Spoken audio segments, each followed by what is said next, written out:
दिन एक भिखारी दरवाजे के पास आकर भीख मांगता था और घर का मालिक हमेशा घर के बाहर आते ही उसे देखकर फिर जाया करता। कई बार उसके लिए गालियां भी बकता। वो कहता, तू जिंदा ही क्यों है? पूरी जिंदगी ऐसे ही भीख मांगेगा क्या? धरती का बोझ क्यों बना बैठा है? और कभी कभी उस भिखारी को गुस्से में वह धक्का भी मार दिया करता।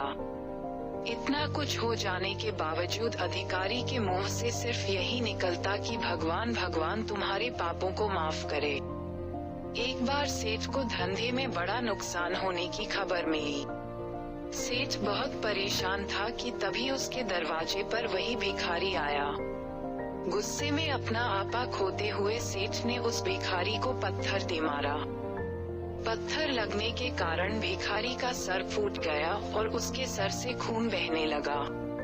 फिर भी दर्द से कराहते हुए भिखारी ने इतना ही कहा, भगवान तुम्हारे पापा को माफ करे। भिखारी वहां से चला गया। सेठ सोच में पड़ गए, भिखारी को पत्थर मारा फिर भी उसने सिर्फ प्रार्थना की।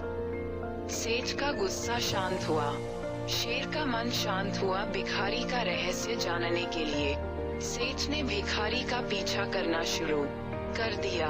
भिखारी जहाँ जहाँ जाता सेठ उसके पीछे जाता। सेठ ने देखा कि कोई उसको खाना देता, कोई उसको मारता, कोई अपमानित करता तो कोई गाली देता।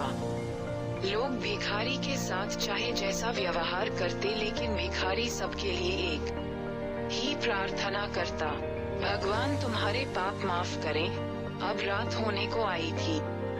भिखारी अपने घर जाने के लिए लौटा। वो अपने घर पहुंच गया, लेकिन सेठ अब भी उसका पीछा कर ही रहा था। एक पुरानी टूटी हुई खटिया पर एक बूढ़ी औरत लेटी हुई थी, काफी कमजोर और बीमार लग रही थी। वह भिखारी की पत्नी थी। अपने पति को वापस आता देख वह खाट से उठ खड़ी हुई। पत्नी ने अपने पति के भीख वाले कटोरे में देखा, उसमें सिर्फ आधी बासी रोटी थी। उसे देखकर वह बोली, आज बस इतना ही मिला। और हाँ, आपके सिर से खून निकल रहा है, ये चोट कैसे लगी? बूढ़ा भिखारी बोला, आज बस इतना ही मिला, किसी ने कुछ दिया ही नहीं। सबने गालियां दी और एक नए पत्थर भी फेंकना, इसीलिए मेरा सर फट गया। एक गहरी ठंडी सांस लेकर बूढ़ा भिखारी फिर से बोला, यह मेरे ही पापों का फल है। तुम्हें याद है कुछ सालों पहले हम कितने अमीर थे? क्या कुछ नहीं था हमारे पास? हमारे पास हर चीज जरूरत से ज्यादा थी, लेकिन हमने कभी दान नहीं किया। और उससे भी बुरा हमने उस अंधे भिखारी के साथ किया जो हमारे द्वार पर भीख मांगने आया करता था। बूढ़ी पत्नी की आंखों में आंसू आ गए। वह बोली, हाँ, हम उस बेचारे अंधे के साथ बहुत बुरा करते थे।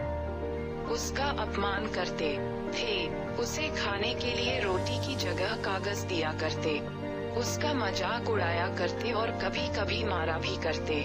मैंने कभी उसको रास्ता नहीं दिखाए। एक बार मैंने उसके मुंह पर मिट्टी भी फेंकी थी और वह हमेशा दुखी होकर यही कहता कि भगवान तुम्हें तुम्हारे किए की सजा देगा, भगवान तुम्हारे पापों की सजा जरूर देगा। उसका श्राप सच हुआ और हम इस दुख भरी जिंदगी में आ गए। भिखारी बोला, हाँ, उसका श्राप सच हुआ, इसलिए मैं किसी को बददुआ नहीं देता। चाहे कोई मेरे साथ कैसा भी बर्ताव करे, मैं हमेशा उसके लिए प्रार्थना करता हूँ। मैं नहीं चाहता कि कोई भी हमारे जैसे जिंदगी का अनुभव करे, किसी को भी हमारे जैसे दुखों का सामना करना पड़े। वो नहीं जानते कि वह कितना बड़ा पाप कर रहे हैं, इसलिए अनजाने में हुए पाप की ऐसी सजा किसी को भी मिले, मैं नहीं चाहता। सेठ वहीं पर छुपकर यह सारी बातें सुन रहा था। अब उसे सब कुछ समझ में आ गया था। भिखारी और उसकी पत्नी ने वह आधी रोटी मिल बांटकर खाए और भगवान को धन्यवाद बोलकर सो गए। अगले दिन बड़ा भिखारी फिर से भीख मांगने गया। सेठ के घर के पास जाते हैं। सेठ ने पहले से गरम रोटी या उसके लिए निकाल कर रखी थी।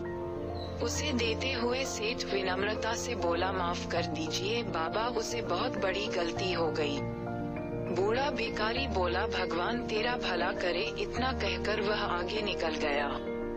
इस कहानी से जो सीख लेने लायक है वह बड़ी ही सिंपल है कि आदमी चाहे किसी के बारे में बुरा कहे या भला करे, लेकिन भगवान सिर्फ कर्म के हिसाब से उसको फल देता है। क्या हुआ अगर भगवान नहीं दिखता है, लेकिन ये बात बिल्कुल सच है, उसके खाते में सबका हिसाब बहुत बहुत पक्का होता है। इसलिए जब किसी के लिए कुछ भी करो तो अच्छा ही करो। आपको मेरी कहानी कैसी लगी कमेंट करके बताएं।